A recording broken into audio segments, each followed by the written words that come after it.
අයිබන් සුබ දවසක් කියලා ප්‍රාර්ථනා කරනවා. ඔන්න අදත් විකාශන අපේ YouTube channel එකේ ගේන වීඩියෝ බලන්න එකතු වෙනවා ඔබ සියලුම දෙනාට. ඉතින් අපිට සතිය මැද වීඩියෝ අරගෙන එන්න බැරි වුණා. ඉතින් ඔයාලා බලාපොරොත්තු වෙන්න හිටියන් කොසල් රජතුමා දුටු දෙවනේ සිහිනය පිළිබඳව බලන්න. ඉතින් සමා වෙන්න ඕනි. ඉතින් ඒ පිළිබඳවත් මතක් කරන ගමන් අද අපි මේ සූදානම් වෙන්නේ දේහ ලක්ෂණ පිළිබඳව කතා කරන්නට. ඉතින් ඔයාලගේ රැවුල අනුව ඔයාලගේ ජීවිතය පිළිබඳවයි අද අපි කතා කරන්නට සූදානම් වෙන්නේ. ඉතින් ඔයාලගේ රැවුලේ පිහිටීම එහෙම නැත්නම් ස්වභාවය අනුව ඔයාලගේ පෙර ආත්මීය රහස ඉතින් ඒ වගේම තමයි ඔයාලා ආදරයේදී හැසිරෙන විදිය සහ ඔයාලගේ තියෙන දුර්වලතා පිළිබඳව අද අපි විශේෂයෙන් කතා කරන්නට සූදානම් වෙනවා. ඉතින් එහෙමනම් ඔයත් පිරිමි කෙනෙක් නම් ගැහැණු කෙනෙක් නම් මේ කවුරු වුණත් අද වීඩියෝ වලට වැදගත් වේවි. ඒ නිසා අද වීඩියෝ අවසාන වෙනකම්ම බලන්න කියලා ඔයාට යෝජනා කරනවා. ඉතින් මේ පිළිබඳව එහෙම කියන ගමන් අපි මුලින්ම බලමු රැවුල් වර්ග පහක් පිළිබඳව අද අපි කතා කරන්නට බලාපොරොත්තු වෙනවා. ඉතින් මේ රැවුල් වර්ග පහ අතරින් පළවෙනි රැවුල් වර්ගය තමයි රාක්ෂමක්සු කියලා හඳුන්වන්නේ.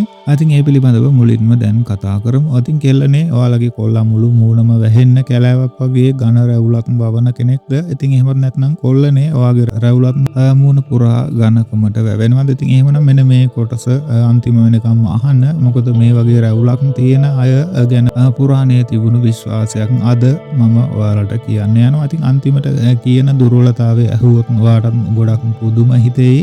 ඉතින් ඒ පිළිබඳවත් කියන ගමන් අපි දැන් මුලින්ම බලමු මෙන්න මේ වගේ රැවුලක් තියෙන අය පිළිබඳව කියවෙන පුරාණ විශ්වාසය පිළිබඳව. පුරාණ දේහ ලක්ෂණ විශ්වාසයන්ට මෙන්න මේ වගේ ඝන රැවුලක් නැති අයට රාක්ෂස මස්සු කියලා හඳුන්වලා තිබෙනවා. ඉතින් ජනප්‍රවාදවලට අනුව මේ අය පෙර ආත්මයක බලවත් රණශූරයෙක් හෝ තමන්ගේම ජනතාව වෙනුවෙන් සටන් කළ ආරක්ෂකයෝ ලෙස ජීවත් වූ අය බවට විශ්වාස කරනවා. ඉතින් ඒ නිසා අදත් ඔවුන් තුළ නිර්භීතකම ආරක්ෂා කිරීමේ ගුණය සහ ශක්තිමත් පෞරුෂයක් පෙනෙන බව කියනවා. ඉතින් පිටින් බැලුවම බය හිතෙන රළු කතා අඩු කෙනෙක් වගේ පෙනුනත් ඇත්තටම ඔවුන්ගේ හිත හරිම මෘදුයි. තමන්ගේ මිනිස්සු වෙනුවෙන් ඕනෑම දෙයක් කරන්න මෙන්න මේ අය ඉතාමත් කැමති. ඒ වගේම ඕනෑම වෙලාවක ලෑස්ති. අසාධාරණයක් දැක්කොත් නිහඬව ඉන්නත් මෙන්න මේ රාක්ෂස මස්සු තියෙන අයට හැකියාවක් නැහැ. ආදරයේදී මෙන්න මේ අය මොන වගේ කියලා අපි දැන් කතා කරමු. ආදරයේදී මෙන්න මේ අය හරිම ආරක්ෂිතයි. තමන් ආදරය කරන කෙනාට කරදරයක් වෙනවා කියලා දැනුනොත් ඒ වෙනුවෙන් ඕනෑම දෙයක් කැප කරන්න මෙන්න මේ අය ලෑස්ති. පිට ලෝකෙට ගල් හිතක් වගේ පෙනුනොත් තමන් ආදරය කරන කෙනා ඉස්සරහා හරිම හුරතල් ආදරය ඉල්ලන චරිතයක් මෙන්න මේ රාක්ෂස මස්සු පිහිටපු අය. ඉතින් ආදරය දෙන කෙනාව ජීවිතේ පුරාම රැක ගන්නත් මෙන්න මේ අය උත්සාහ කරනවා.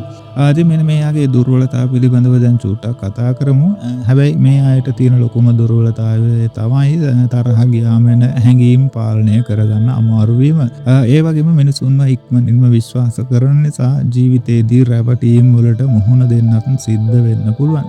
ඉතින් ඔයාගේ රළු පෙනුම දැකලා ලෝකේ වැරදිවට තේරුම් ගත්තම කමක් නැහැ. ඔයාගේ ඇතුලේ තියෙන මනුස්සකම, ආදරය සහ පක්ෂපාතීකම හඳුනන්නේ ඔයාට ඇත්තටම ආදරය කරන අය විතරයි. ඉතින් මෙන්න මේ වගේ රැවුලක් තියෙන යාළුවෙක් හරිවා ආදරය කරන කෙනා හරි ඉන්නවනම් කමෙන්ට් එකේ මෙන්ෂන් කරලා කියන්න. ඉතින් ඒත් තව රැවුල් වර්ග 4ක් ඉතුරුයි. ඒ අතරින් එක රැවුල් වර්ගයක් තියෙන අය ගැන පුරාණයේ කිව්වේ රජවරුන්ගේ ලක්ෂණ කියලා. ඉතින් ඒ මොකක්ද කියලා අපි ඊළඟ කොටසින් බලමු. ඉතින් අද කතා කරන්නට සූදානම් වෙන රැවුල් වර්ග 5 අතරින් දෙවන කොටස තමයි එමන්තන් දෙවනි රැවුල් වර්ගය තමයි යක්ෂ මස්සු කියලා හඳුන්වලා තිබෙන්නේ. අද මුහුණේ වෙන කොහෙවත් රැවුලක් නැතිව ගැම්මට උඩු රැවුල විතරක් වවාගෙන ඉන්න කෙනෙක් දොයා. ඉතින් එහෙම නැත්නම් කෙල්ලනේ ඔයාගේ ප්‍රේමවතාවටත් තියෙන මෙන්න මේ වගේ තේජවත් උඩු රැවුලක්ද. ඉතින් එහෙමනම් මේ කොටසවත් හොඳට අහගන්න. මොකද පුරාණ දේහ ලක්ෂණ විශ්වාසවලට අනුව මේ වගේ උඩු රැවුලක් තිබුණු අය ගැන කිව්ව කතාව අන්තිමට ඇහුවොත් ඔයාත් පුදුම වේවි කියලා මම විශ්වාස කරනවා. ඉතින් ඔබ ගැනත් ඔබගේ රැවුල ගැනත් මෙන්න මේ පුරාණ විශ්වාසය පිළිබඳව අපි මුලින්ම කතා කරලා ඉන්නම්. පුරාණ දේහ ලක්ෂණ විශ්වාසවලට අනුව මෙන්න මේ වගේ උඩු රැවුලක් පමණක් තබාගත් අය යක්ෂ මස්සු ලෙස හඳුන්වලා තිබෙනවා. ජනප්‍රවාදවලට අනුව මේ අය පෙර ආත්මයක ගමක් පාලනය කළ සාධාරණ නායකයන් ලෙසයි හඳුන්වන්නේ. ඉතින් එහෙම නැත්නම් රාජමාලිගාවල ආරක්ෂාව බහරව සිටි විශ්වාසවන්ත ප්‍රභූවරුන් ලෙසත් ජීවත් වූ බව විශ්වාස කරනවා. ඉතින් ඒ නිසා දත් ඔවුන් තුළ අභිමානය, නායකත්වය සහ වගකීම් බාර ගන්නා ස්වභාවය දැක ගන්නට පුළුවන් කියලා පැරණි විශ්වාසවල සඳහන් වෙනවා. මේ තමන්ගේ ආත්ම ගෞරවය ගැන ඉතාමත් සැලකිලිමත් වෙන පුද්ගලයින් වෙනවා. එක වචනයක් දුන්නොත් ඒක පණ තියා රකින්නත් මේ අය අප කැප වෙනවා. ඉතින් හරියට ගලේ කෙටුවා වගේ තමයි මෙන්න මේ අය වචනයක් දුන්නොත් තමන්ගේ පාඩුවේ ජීවත් වුණත් කවුරු හරි ගෞරවයට හානි කළොත් ආයෙත් ඒ පුද්ගලයා ගැන කලින් වගේ හිතන්නේ නැහැ. මුහුණට ඇත්ත කියන කෙලින් වැඩ කරන චරිතයක් තමයි මෙන්න මේ යක්ෂ මස්සු පිහිටපු අය විදිහට හඳුන්වලා තිබෙන්නේ. ඉතින් ඔබ පිළිබඳව ඔබගේ ආදරයේදී ඔබ මොන වගේ පුද්ගලයෙක්ද කියලා මම දැන් කතා කරන්නම්. ආදරයේදී නම් මෙන්න මේ අය හරිම පක්ෂපාතී. තමන් ආදරය කරන කෙනාව රැජිනක් වගේ සලකන්න කැමති. ඇයගේ ගෞරවය සහ ආරක්ෂාව වෙනුවෙන් ඕනෑම අභියෝගයක් බාර ගන්නත් මෙන්න මේ අය ලෑස්ති. හැඟීම් වැඩියෙන් පෙන්වන්නේ නැති වුණත් ආදරය කළොත් මුළු හිතම දෙන්නේ මෙන්න මේ යක්ෂ මස්සු පිහිටපු අය විදිහටයි පුරාණ සාමුද්‍රික ශාස්ත්‍රයේ හඳුන්වලා තිබෙන්නේ. ඉතින් ඔබගේ දුර්වලතා පිළිබඳව දැන් මම කතා කරන්නම්. මෙන්න මේ අයට තියෙන ලොකුම දුර්වලතාවය තමයි අනවශ්‍ය ආඩම්බරකම. ඒ වගේම එක පාරක් ගත්ත තීරණයක් වෙනස් කරන්න අකමැති මුරණ්ඩු ගතිය. ඉතින් ඒ නිසා සමහර වෙලාවට හිතවත්ම මිනිසුන් ඈත් වෙන්න පුළුවන් ඔයාගෙන්. ඉතින් ඒ පිළිබඳවත් ඔයා සැලකිලිමත් වෙන්න. ඉතින් ඔබ ගැන ඒ විදිහට කියන ගමන් මේ කාලේ වචනයක් දුන්නොත් ඒක රකින්න ගෞරවය වෙනුවෙන් නැගී සිටින මිනිස්සු හොයාගන්න එක නම් ලේසි නැහැ. ඉතින් ඒ නිසා ඔයාගේ මේ උඩු රැවුල නිකම්ම විලාසිතාවක් නෙවෙයි. පුරාණ විශ්වාසවලට අනුව ඒක අභිමානයේ, නායකත්වයේ සහ වගකීමේ සංකේතයක්. හැබැයි තව රැවුල් වර්ග 3ක් ඉතුරුයි. ඒ අතරින් එක රැවුල් වර්ගයක් තියෙන අය ගැන පුරාණයේ කිව්වේ බුද්ධියෙන් ජය ගන්නා මිනිස්සු කියලා. ඉතින් අපි ඒ කවුද කියලා ඊළඟ කොටසෙන් බලමු. ආදී රැවුල් වර්ග 5 අතරින් තුන්වෙනි රැවුල් වර්ගය තමයි මේ නාග මස්සු කියලා පුරාණ සාමුද්‍රික ශාස්ත්‍රයේ හඳුන්වා දීලා තිබෙන්නේ. ඔයාගේ රැවුල එක දිගටම ඝනව වෙන්නේ නැද්ද? තනින් තනන් හිඩස් තියෙනවා, පැලස්තරයක් වගේ පේනවද? ගොඩක් අය මේක අඩුපාඩුවක් කියලා හිතනවා. හැබැයි පුරාණ දේහ ලක්ෂණ විශ්වාසවලට අනුව මේ වගේ රැවුලක් තිබුණු අය ගැන කියන්නේ ඊට සම්පූර්ණයෙන්ම වෙනස් කතාවක්. ඉතින් කතාව අන්තිම වෙනකම් අහන්න. මොකද මේ අයගේ ලොකුම දුර්වලතාවය ගොඩක් දෙනෙක් හිතන එක නම් නෙවෙයි. ඉතින් අපි මේ අය ගැනත් මුලින්ම පුරාණ විශ්වාසයේ පිළිබඳව කතා කරමු. පුරාණ දේහ ලක්ෂණ විශ්වාසවල මෙන්න මේ වගේ රැවුලක් නැති අය නාග මස්සු ලෙස හඳුන්වලා තිබෙනවා. ජනප්‍රවාදවල නාගයන් කියන්නේ අභිරහස්, බුද්ධිමත්, අවශ්‍ය වෙලාවට තමන්ගේ හැසිරීම වෙනස් කරගන්න පුළුවන් පිරිසක් ලෙසයි සඳහන් වෙන්නේ. ඒ නිසා මේ වගේ රැවුලක් ඇති අයත් ජීවිතයේ වෙනස් තත්ත්වයන්ට ඉක්මනින් හැඩ ගැසෙන, වැටුණත් නැවත නැගිටින ශක්තිමත් චරිත ලෙස පැරණි විශ්වාසවල විස්තර කරනවා. ආයතන ඔබගේ පෙර ආත්මීය රහස පිළිබඳව දැන් මම කතා කරන්නම්. ජනප්‍රවාදවලට අනුව මේ අය පෙර ආත්මයක නාග ගෝත්‍රයක රණශූරයන් හෝ සමාජයේ සාමාන්‍ය මාර්ගයට වඩා වෙනස් ජීවිතයක් තෝරාගත් නිර්භීත නායකයන් ලෙස ජීවත් වූ බව විශ්වාස කරනවා. ඉතින් ඒ නිසා ඔවුන්ගේ සිත සාමාන්‍ය මිනිසුන්ට තේරුම් ගන්න ටිකක් අමාරුයි කියලත් සාමුද්‍රික ශාස්ත්‍රයේ සඳහන් වෙලා තිබෙනවා. එක මොහොතක හරිම සතුටින් හැමෝමත් එක්ක ඉන්නවා. තවත් මොහොතක තමන්ගේම ලෝකයකට වෙලා නිහඬ වෙනවා. හැබැයි ජීවිතයේ කොච්චර අභියෝග ආවත් අන්තිමට නැගිටින්නේ මෙන්න මේ පිරිස කියලායි සඳහන් වෙලා තිබෙන්නේ. ඉතින් හොඳයි, එhmenan ඔබගේ ආදරය පිළිබඳව දැන් මම කතා කරන්නම්. ආදරය ගැන ලොකු වචන කියන්න ඔබ කැමති වෙන්නේ නැහැ. හැබැයි ආදරයේ ක්‍රියාවෙන් පෙන්වනවා. තමන් ආදරය කරන කෙනා වෙනුවෙන් ඔබ නිහඬවම කැප වෙනවා. අවශ්‍ය වුණොත් තමන්ගේ සුව පහසුව පවා ඔබ අතහැරලා දානවා. ඉතින් ඒ නිසා මේ අයගේ ආදරය දැනෙන්නේ වචනයෙන් නෙවෙයි, කරන දේවල් වලින්. ඉතින් ඔබගේ දුර්වලතාව පිළිබඳව දැන් මම කතා කරන්නම්. ඔබට තියෙන ලොකුම දුර්වලතාවය තමයි හැම බරක්ම තනියම වහුලන්න උත්සාහ කරන එක. ප්‍රශ්නයක් ආවම කාටවත් නොකියා හිතේම තියාගෙන දුක් විඳින එක. ඉතින් ඒ නිසා සමහර වෙලාවට තමන්ගේම හිත තමන්ට ලොකුම හතුරා වෙන්නටත් ඔබට හැකියාව තියෙනවා. ඉතින් ඒ කොහොම නමුත් අවසාන වශයෙන් කියන්නට අවශ්‍යයි, ඔයාව තේරුම් ගන්න බැරි අය ගොඩක් මේ ලෝකේ ඉඳීවි. සමහරව ඔයාව වැට්ටුවා කියලා හිතලා සතුටුත් වෙයි. හැබැයි ඔවුන් නොදන්න දෙයක් තියෙනවා. ඔයා වැටෙන හැම වෙලාවකම හැම වතාවකම කලින්ටත් වඩා ශක්තිමත්ව නැගිටින කෙනෙක්. ඉතින් පුරාණ විශ්වාසවලට අනුව ඒ තමයි නාග මස්සු කියන චරිතයේ ලොකුම ශක්තිය වෙන්නේ. ඉතින් ඒ වගේ රැවුලක් තියෙන යාළුවෙක් හරි ඔයාගේ ආදරය කරන කෙනා හරි ඉන්නවා නම් කමෙන්ට් එකේ මෙන්ෂන් කරන්න. ඉතින් හැබැයි තවත් රැවුල් වර්ග දෙකක් ඉතුරුයි. ඒ අතරින් එක රැවුල් වර්ගයක් තියෙන අය ගැන පුරාණයේ කිව්වේ දෙවියන්ගේ ආශිර්වාදය ලැබුණු චරිත කියලා. ඉතින් ඒ කවුද කියලා අපි ඊළඟ කොටසින් කතා කරමු. ඉතින් රැවුල් වර්ග පහ අතරින් සිව්වැනි රැවුල් වර්ගය තමයි මේ ගාන්ධර්ව මස්සු කියලා හඳුන්වලා තිබෙන්නේ. ඉතින් ඔයාට රැවුල වැවෙන්නෙම නැද්ද? නැත්නම් රැවුල වැවුනත් හැමදාම මුහුණ පිරිසිදුව පිළිවෙලකට තියාගන්න කෙනෙක්ද? ඉතින් ගොඩක් අය හිතන්නේ මේක පිරිමිකමේ අඩුවක් කියලා. හැබැයි පුරාණ දේහ ලක්ෂණ විශ්වාසවල ඒ ගැන කියන්නේ සම්පූර්ණයෙන්ම වෙනස් කතාවක්. ඉතින් අන්තිම වෙනකන් ඒකත් අහන්න. මොකද මේ වගේ අයගේ ලොකුම ශක්තිය තිබෙන්නේ රැවුලේ නෙවෙයි. ඉතින් පුරාණ විශ්වාසය පිළිබඳව ඔබගේ දැන් මම කතා කරන්නම්. පුරාණ දේහ ලක්ෂණ විශ්වාසවලට අනුව රැවුල අඩුවෙන් වැවෙන හෝ මුහුණ නිතරම පිරිසිදුව තබා ගන්න අය ගාන්ධර්ව මස්සු ලෙස හඳුන්වලා තිබෙනවා. ජනප්‍රවාදවල ගාන්ධර්වයන් කියන්නේ කලාවට, සංගීතයට, සුන්දරත්වයට සහ මෘදු කතා බහට සම්බන්ධ චරිත ලෙසයි සඳහන් වෙන්නේ. ඉතින් ඒ නිසාම මෙන්න මේ වගේ අය තුලත් නිර්මාණශීලී බව, ආකර්ශනීය පෞරුෂය සහ සමාජශීලී ගුණ පෙනෙන බව පැරණි විශ්වාසවල කියවෙනවා.